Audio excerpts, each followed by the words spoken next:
Professor doctor Saida Afroza Jerin. যে এই যে বাল্যবিবাহ হচ্ছে আর কি, এই বাল্যবিবাহের ফলে আসলে ম্যাক্সিমাম ক্ষেত্রে বাল্যবিবাহটা তো দেখা যাচ্ছে যে পুরুষরাও যে বাল্যবিবাহ করছে না বা তাদেরকে দেওয়া হচ্ছে তা না, কিন্তু ম্যাক্সিমাম ক্ষেত্রে দেখা যাচ্ছে যে নারীদেরকে দেওয়া হচ্ছে। তো এই যে বাল্যবিবাহের ফলে তাদের কি কি প্রভাব দেখা দিতে পারে, তাদের এই যে তাদের যে বয়স, এই অল্প বয়সে বিয়ের ফলে তাদের শারীরিক, মানসিক এবং অন্যান্য কি কি প্রভাব দেখা দিতে পারে?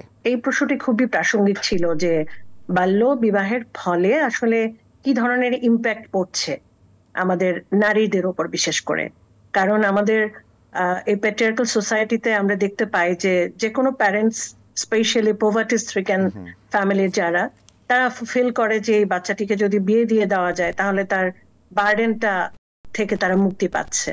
এই কারণে যখন তারা বাচ্চাটিকে বিয়ে দেয়, বিয়ে দেওয়ার ফলে কিন্তু চতুর্মুখী সমস্যা দেখা দেয়। একটু খেয়াল করেন, একটি বাচ্চার যে রাইট টু হেলথ, সেটা কিন্তু তার নষ্ট হয়ে যাচ্ছে। তার অ্যাডোলেসেন্ট যে ম্যাটারনিটি যেটাকে আমরা বলি সেটার কারণে, অথবা তার চাইল্ড বার্থ কমপ্লিকেশনের কারণে, তার এজ কম হওয়ার কারণে ইভেন কিন্তু আমরা দেখতে পাই যে মাতৃ মৃত্যু হার সেটা কিন্তু চাইল্ড যারা, মানে শিশু মা যারা, তাদের ভেতর অনেক বেশি। সুতরাং তাদের কিন্তু রাইট টু লাইফও ভায়োলেট হচ্ছে।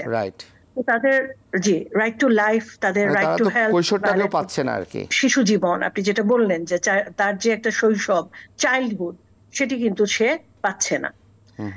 আরেকটা যেটা, সেটা হচ্ছে যে বিভিন্ন অধিকার থেকে সে বঞ্চিত হচ্ছে। দেখা যাচ্ছে যে একটি বাচ্চা যখন বিয়ের মতো একটি বিষয়ের সাথে ইনভলভ হয়ে যায়, সেই বাচ্চাটা এমনিতেই আমাদের সমাজে আনইকুয়ালিটি রয়েছে, তার ভেতর যখন ওয়াইফ হয় বাচ্চা, তখন কিন্তু ওয়াইফ ব্যাটারিং এর হার বেড়ে যায়, ডাউরি ডেথের হার বেড়ে যায়, wife beating, wife battering, wife burning এর রেট অনেক বেশি বেড়ে যায়। এবং এ ধরনের বাচ্চাদের ক্ষেত্রে তখন বলা হয় যে তাদেরকে দিয়ে আসলে কিছুই লাভ হচ্ছে না। সহজ একটা সুযোগ তৈরি হয় সেই বাচ্চার পরিবারকে চাপ দিয়ে পরিবারের কাছ থেকে যৌতুকের মতো বিষয়গুলো আদায় করা।